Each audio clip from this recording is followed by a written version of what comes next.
మనం ఒకసారి ఎఫ్ఎస్సి 6:13-17లో మనకేం కనిపిస్తుందండి? సర్వాంగ కవచం కనిపిస్తుంది. అక్కడ నీతి అని మైమరువు, సిద్ధ మనసను జోడు లేదా పాదాలకు సిద్ధ మనసు అనే చెప్పల్స్. మరి ఇక్కడ షూలమతి చెప్తున్నప్పుడు మనకి కనిపించాల్సింది, ఆవిడ ఏం తీసేసిందండి? నీతి అనే మైమరువుని, సిద్ధ మనసు అనే జోడుని కాసేపు తీసి రిలాక్స్ అవడానికి తీసి పక్కన పెట్టింది. అంటుంది, నేను మరలా దాన్ని ధరింపనే, నేను వస్త్రం తీసివేస్తే మరలా దాన్ని ధరింపనేలా, నా పాదములు కడుక్కుంటుని నేను మరలా వాటిని మురికి చేయనేలా. ఏమైందండి? ఈలోగా ప్రియుడు తలుపు కొట్టాడు, లాభం లేదని వెళ్ళిపోయాడు. ప్రియుడు రాకడితో ఆ ఇంట మరి రావాల్సిన సంతోషాన్ని, ఆనందాన్ని ఆవిడ చేజేతులారా మరి వదిలివేసింది. తర్వాత బయటకు వచ్చింది, రోడ్డు మీదకి వచ్చింది. ప్రియుడిని వెతికి పట్టుకునే పనిలో రోడ్డు మీదకి వచ్చింది. కావలవారు లేదా వాచ్మెన్స్ మరి ఎదురుపడ్డారు, ఆవిడ్ని గాయపరిచారు. తర్వాత మరి దోపిడీకి గురైంది, అయినా ఫలితం దక్కలేదు. చివరికి ఏం చేయాలో పాలుపోక యెరూషలేము కుమార్తెలతో తన బాధని వెళ్ళబోసుకుంటుంది. ఇది చూస్తుంటే మనకేం గుర్తొస్తుందండి? ప్రకటన గ్రంథం 3:20 గుర్తు రావాలి. వెంటనే వెళ్దాం. Book of revolution 3:20.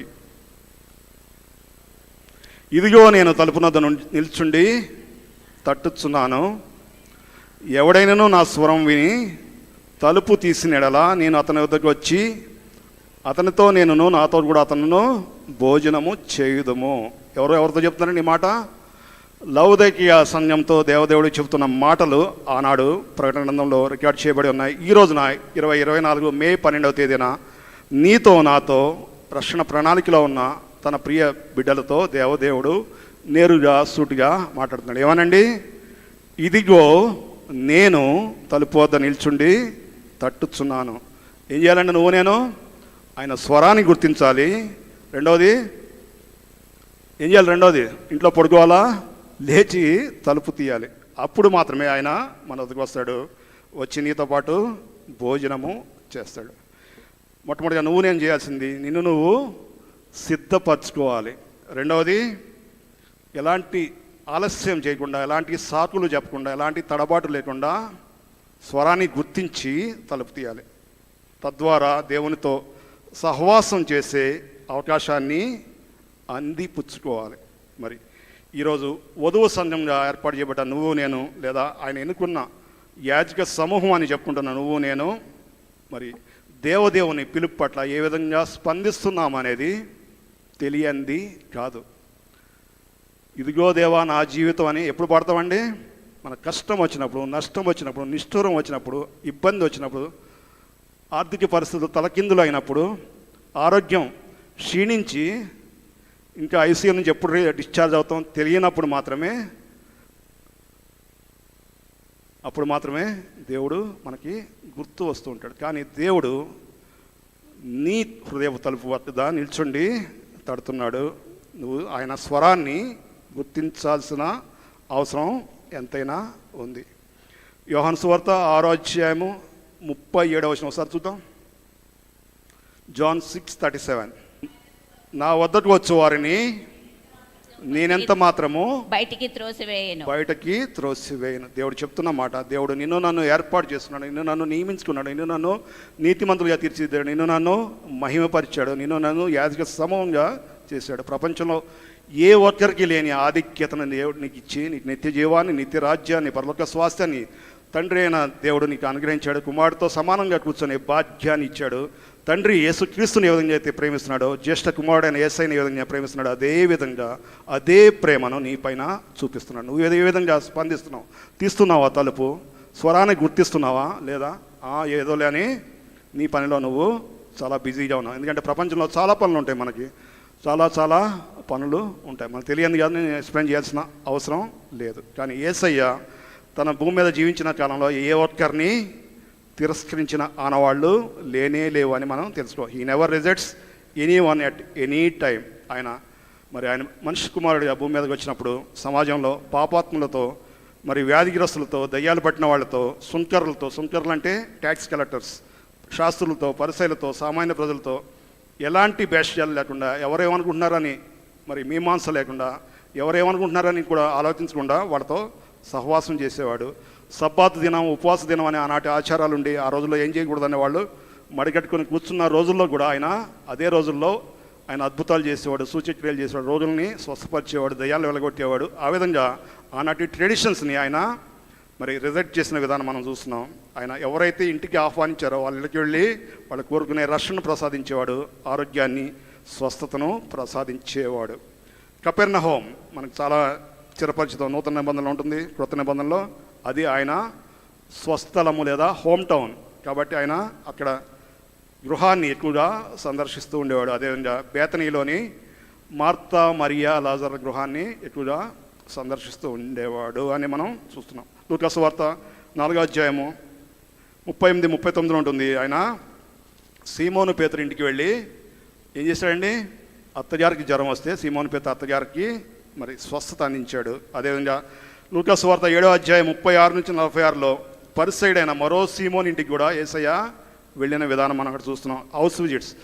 House visits of Jesus Christ ఇక్కడ మనం చూస్తున్నాం. మరి అదేవిధంగా లూకా సువార్త 5వ అధ్యాయము 27-29లో ఉంటుంది. మరి మరో ట్యాక్స్ కలెక్టర్, మన పొట్టి చక్కే తెలుసు, మరో ట్యాక్స్ కలెక్టర్ లేదా పన్ను వసూలుదారుడైన లేవి ఇంటికి యేసయ్య వెళ్ళటం మనం చూస్తున్నాం. అదేవిధంగా మత్తయి సువార్త 8వ అధ్యాయంలో 5-13లో ఉంటుంది. ఎవరు? శతాధిపతి ఉంటాడు. శతాధిపతి మరి వాళ్ళ ఇంట్లో పనివాడు మరి రోగంతో బాగుపడుతుంటే యేసయ్య దగ్గరికి వస్తాడు. యేసయ్య ఆయన వెంటనే చెప్పే మాట పద వెళ్దాం అంటాడు. పద మీ ఇంటికి వస్తాను, స్వస్థపరుస్తాను. కానీ శతాధిపతి ఏం చెప్తాడండి? మాట మాత్రం సెలవు, నువ్వు నా ఇంటికి రావాల్సిన అర్హత నాకు లేనే లేదని చెప్పి యేసయ్య రావడాన్ని మరో మాటలో చెప్పాలంటే శతాధిపతి అడ్డుకుంటాడు. ఏం జరిగిందండి? యేసయ్య ఎంతో ఆశ్చర్యపోతాడు. ఇశ్రాయేల్ జనాంగంలో ఇంతగా విశ్వాసాన్ని నేను ఎన్నడూ చూడలేదు అని చెప్తాడు. కానీ యేసయ్య నీ ఇంట్లో, నా ఇంట్లో లేదా శతాధిపతి ఇంట్లో అడుగు పెడితే ఏం జరుగుతుంది, ఎలాంటి కార్యాలు జరుగుతాయనే విషయాన్ని ఆయన చేజేతులారా వదిలివేసిన విధానాన్ని మనం ఇక్కడ చూడగలం.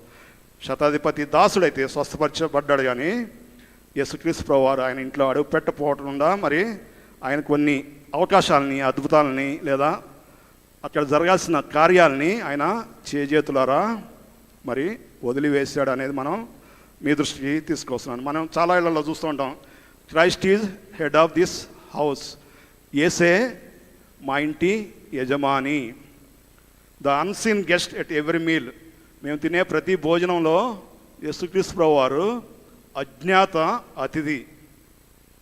ఆయన నువ్వు తీస్తున్న ప్రతి భోజనంలో అజ్ఞాత అతిథి, the silent listener to every conversation. మేము మాట్లాడే ప్రతి మాట ఆయన అజ్ఞాతంగా లేదా మౌనంగా ప్రేక్షకుల్లాగా వింటూ ఉంటాడని మన బోర్డులు చాలా చూస్తుంటాం. మన బిలీవర్స్ ఇళ్లలో లేదా మన సహచరులలో, మన మిత్రులలో, బంధువులలో మనం చూస్తూ ఉంటాం. యేసే మా ఇంటి యజమాని అని వాళ్ళు బహిరంగంగా సాక్ష్యం చెప్తూ ఉంటారు. నిజమేనండి? యేసయ్య నీ ఇంటి యజమాని అవ్వాలంటే పాటించాల్సిన బేసిక్ ప్రిన్సిపల్స్ ఏంటనేది తెలుసుకుని ఉంటాం. ఆ బోర్డు పెట్టే ముందు తెలుసుకుని ఉంటాం చాలా ఉత్తమం అని నేను మీ ముందుకు తీసుకొస్తున్నాను. యేసయ్యను మరి ఒక స్త్రీ తన ఇంట చేర్చుకున్న విషయాన్ని మనం చూస్తున్నాం. లూకా సువార్త 10వ అధ్యాయము 38వ వచనం, 10:38. 10వ అధ్యాయం 38వ వచనం. ప్రయాణమై పోచుండగా ఆయన యొక్క గ్రామంలో ప్రవేశించెను. మార్తా అను ఒక స్త్రీ ఆయనను తన ఇంట చేర్చుకొనెను. మార్తా అను ఒక స్త్రీ ఆయనను తన ఇంట చేర్చుకొనెను. నువ్వు బోర్డు పెట్టక ముందు, యేసే మా ఇంటి యజమాని అని నువ్వు బోర్డు పెట్టక ముందు నువ్వు చేయాల్సిన పని ఏంటండి? యేసయ్యను నీ ఇంటికి ఆహ్వానించి ఆయన ఇంట్లో ఆయన్ని చేర్చుకోవాలి. మార్తా అను స్త్రీ తన ఇంట చేర్చుకున్నట్లుగా, తన ఇంటికి ఆహ్వానించినట్లుగా ఇంటి లోపలికి వచ్చి వారితో సహవాసం చేసేందుకు అవకాశం కల్పించినట్లుగా మనం ఇక్కడ చూడగలుగుతున్నాం. యేసయ్య నీ ఇంట్లో అడుగు పెట్టాలంటే, నీ హృదయంలో అడుగు పెట్టాలంటే కావాల్సింది ఏంటండి? కావాల్సిందేంటి? ఒకే ఒక్క అర్హత నీకు నాకు ఉండాలి. అది నథింగ్ బట్ శుద్ధ హృదయం. శుద్ధ హృదయం కలుగజేయమని మనం పాటలు పాడుతుంటాం. కలుగు చేస్తున్నాడండి. కలుగు చేసేందుకు నువ్వు నేను ప్రయత్నిస్తున్నావా అనేది తెలుసుకోవాల్సిన అవసరం ఉంది. ఆయన హృదయంలో చేర్చుకున్నావు, బాగానే ఉంది. మరి ప్రతి ఆదివారం బలలో పార్టిసిపేట్ చేస్తున్నా, బాగానే ఉంది. కానీ ఆయన నీ హృదయం వెలుపట నిలబడి మరి తలుపు తడుతూనే ఉంటున్నాడు. ఎందుకండి? బయట ఇంకా ఇంచు నిలబడ్డాడు. నీ హృదయంలో ఆయనకి అయిష్టమైనవి ఏవో ఇంకా మిగిలి ఉన్నాయి. ఏమున్నాయండి నీ హృదయంలో? ఏమున్నాయి నీ హృదయంలో? శరీర కార్యాలు ఉన్నాయి, తీసివేయని ఆయన బయట నుంచి చెప్తున్నాడు. నీ హృదయంలో ఇంకా లోకాశ మిగిలే ఉంది, తీసివేయని చెప్తున్నాడు. ఇంకా నీ హృదయంలో అసూయ, కోపము, క్రోధము మిగిలే ఉంది, తీసివేయని చెప్తున్నాడు. నీ హృదయంలో ఇంకా వేషధారణ, కపటం మిగిలే ఉంది, తీసివేయని చెప్తున్నాడు. నీ హృదయంలో నీ రక్త సంబంధిని సైతం ప్రేమించలేని, ఓర్వలేనితనం ఇంకా మిగిలే ఉంది, తీసివేయని చెప్తున్నాడు.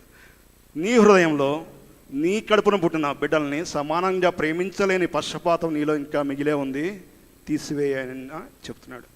నీ హృదయంలో నీ సాటి వారిని ప్రేమించలేని మరి దౌర్భాగ్యం ఇంకా మిగిలే ఉంది, తీసివేయని ఆయన హృదయపు వాకిట నిలబడి చెప్తూనే ఉన్నాడు. వింటున్నావా ఆయన మాట? స్వరాన్ని గుర్తిస్తున్నావా? ఎవరైతే విని ఆయన స్వరాన్ని గుర్తించి పశ్చాత్తాపడి పాపాలని ఒప్పుకొని మరి ఆయన్ని రమ్మని ఆహ్వానిస్తే ఆయన అడుగు పెడతాడు. ఆ హృదయాన్ని తన ఇల్లుగా, తన ఆలయంగా, తన సింహాసనంగా చేసుకొని నిన్ను తన బిడ్డగా ముందుకు చేపట్టి నడిపిస్తాడు. వింటున్నారండి? ఇంతకీ యేసయ్య నీ ఇంట ఉన్నాడా? నీ కుటుంబంలో ఉన్నాడా? నీ సంఘంలో ఉన్నాడా? నీ హృదయంలో ఉన్నాడా? ఉన్నాడా దేవుడు నీ ఇంట? ఈనాటి వాక్య భాగానికి శీర్షిక లేదా క్యాప్షన్, ఉన్నాడా దేవుడు నీ ఇంట? ఉన్నాడా అని చెప్పేవాళ్ళు ఒకసారి చేతి చూపించండి. దేవుడు మిమ్మల్ని ఎంతగానో ఆశీర్వదించునుగాక. మీరు వచ్చింది దేవుని పని చేయడానికి మాత్రమే భూమి మీదకి. దేవుని పని చేసి, దేవా తండ్రి నీ చేతికి నా ఆత్మను అప్పగించుకొంచున్నాను అని చెప్పగలిగిన స్థితిలో నీ జీవితాన్ని దినదినము క్షణక్షణము కట్టుకొని ముందుకు సాగటమే నువ్వు నేను చేయాల్సింది. భూమి మీద అభివృద్ధి చెందడానికి చాలా ఎదురుగుండా కనిపిస్తూ ఉంటాయి, అవన్నీ సెకండరీ. మొట్టమొదటిగా చేయాల్సింది దేవుని రాజ్య విస్తరణ. మరి ఈరోజు మీ ముందు ఉంచుతున్నాను, ఉన్నాడా దేవుడు నీ ఇంట? ఉన్నాడా దేవుడు నీ ఇంట? ఉన్నాడా దేవుడు నీ ఇంట? యేసయ్య నీ ఇంట్లో ఉన్నాడంటే నువ్వు చెప్పవసరం లేదు ఉన్నాడని, లేదా బోర్డు పెట్టవసరం లేదు యేసయ్య నా ఇంటి యజమాని అని. 3 అంశాలు మీ ముందు ఉంచుతున్నాను. ఆ 3 అంశాలు నీ ఇంట్లో కనిపిస్తే ఖచ్చితంగా దేవదేవుడు నీ ఇంట్లో కొలువై ఉన్నట్లే. లేనట్లయితే నీకు నువ్వే మోసపుచ్చుకుంటున్నావు, నీ జీవితాన్ని వ్యర్థపరచుకుంటున్నావు అని మరి చివరిలో మీరు గ్రహించగలుగుతారు.